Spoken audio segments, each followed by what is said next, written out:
Mis queridos estudiantes, buenos días, muy buenas tardes, muy buenas noches, igual en cualquier lugar y espacio en el que se encuentren y que estén desarrollando sus actividades académicas. Nuevamente nos encontramos, este será el tercer y último video, sobre todo del primer bimestre, en donde quiero hacer una recapitulación pequeña respecto de lo que hemos estudiado, sobre todo en la unidad 2. Esto antes de su examen y que está en consonancia con el segundo y primer video para que ustedes tengan un soporte digital también interesante. Sabes que me tienen siempre a disposición.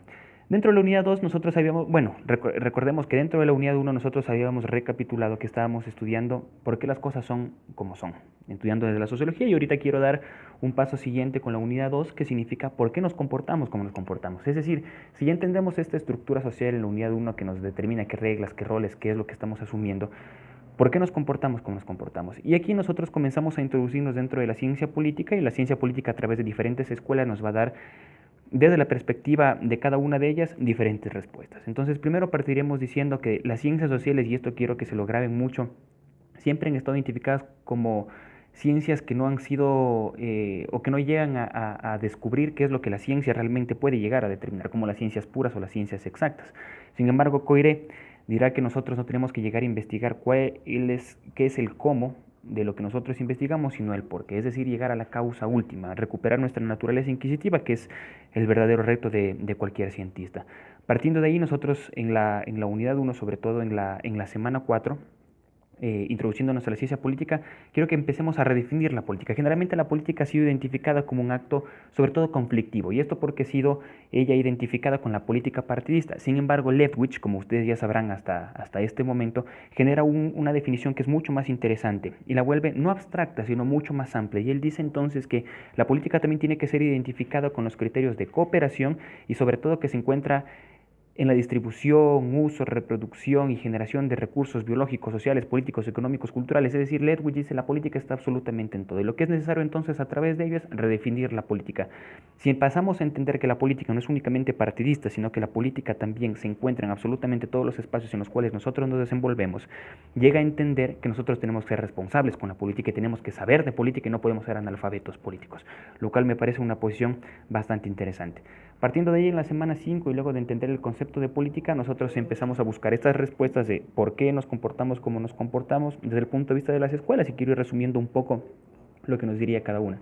La escuela conductista sobre todo se va a basar en lo que nosotros en inglés llamaríamos en la escuela la escuela de behavior, la escuela del comportamiento humano, es decir, hasta dónde nosotros seguimos funcionando como animales y hasta dónde nosotros individualmente podemos ser manipulables a través de conducta. Acuérdense aquí el experimento de Pavlov, que es un acondicionamiento puro y práctico, o podemos ser acondicionados a través de la presión social. Acuérdense del experimento de Ash y sobre todo cómo las personas pueden influir en nosotros para que nosotros, al no querernos sentir segregados de un grupo social, actuemos como racionalmente no actuaríamos, ¿sí? Esto es lo que nos vendrá a decir la escuela conductista. La escuela cognitivista, como su nombre lo indica, dirá que tenemos ideas inmanentes, comenzarán a vislumbrarse sobre todo cuestiones que nosotros tenemos ideas preestablecidas. Acuérdense mucho aquí de Platón y el mundo de las ideas, de Kant, etcétera, sobre todo para que se llegue a entender que lo que nosotros estamos conociendo aquí es lo que en algún momento nosotros ya lo teníamos en nuestra cabeza en un espacio que no lo podemos determinar.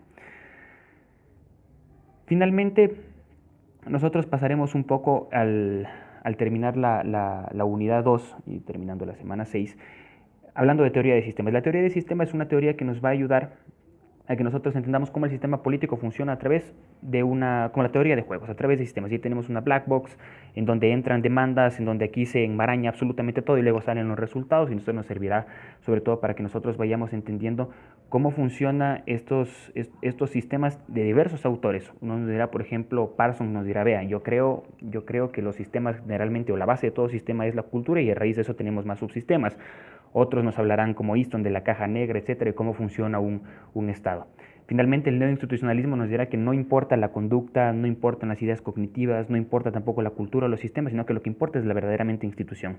Entonces, ustedes piensen cuando se van a un partido de fútbol, cuando están en un partido de fútbol, cómo ustedes representan. Ejemplos, si son del Barcelona o son del Emelec, cómo la institución que se encuentra atrás a ustedes les va adecuando el comportamiento. Esto vendría a ser el resumen del neoinstitucionalismo. Y finalmente, partiendo del neoinstitucionalismo, nacerá el social constructivismo, que nos dirá a través de las palabras cómo nos podemos ir construyendo. Y el social constructivismo dirá, por ejemplo, que los medios de comunicación construyen mi manera de pensar y mi manera de ser, que la educación formal construye mi manera de pensar y mi manera de ser. Es decir, las palabras construyen realidades. Acuérdense esto, que lo decía Sachs. Finalmente, el estructuralismo dirá, no importa absolutamente nada de lo que se encuentra aquí, lo que importa es la economía. Y la base de todo es absolutamente la economía. Es decir, la estructura económica velará porque nosotros nos vayamos comportando exactamente de acuerdo a lo que se amerita y a lo que se necesita, que vendrá a ser fundamental. Es decir, si la economía está bien y la economía es capitalista, nosotros tendremos una actitud capitalista. Si es socialista, tendremos una actitud socialista. Finalmente, yo quiero terminar aquí diciendo que de las escuelas y teorías políticas, siempre las dos más respetadas vendrán a ser la del principio y la del final. Es decir, el conductismo y el estructuralismo, sobre todo para identificar cuál es el comportamiento del ser humano, por qué nos comportamos como nos comportamos, pero ustedes son libres de pensar. En mi caso, por ejemplo, yo soy social constructivista y creo que las palabras absolutamente construyen realidades. Para terminar el resumen, espero que les haya gustado el material que lo hemos estudiado hasta el día de hoy y simplemente desearles, por supuesto, éxito para el examen presencial que se vendrá a cabo. Un abrazo grande, los saludo desde Loja.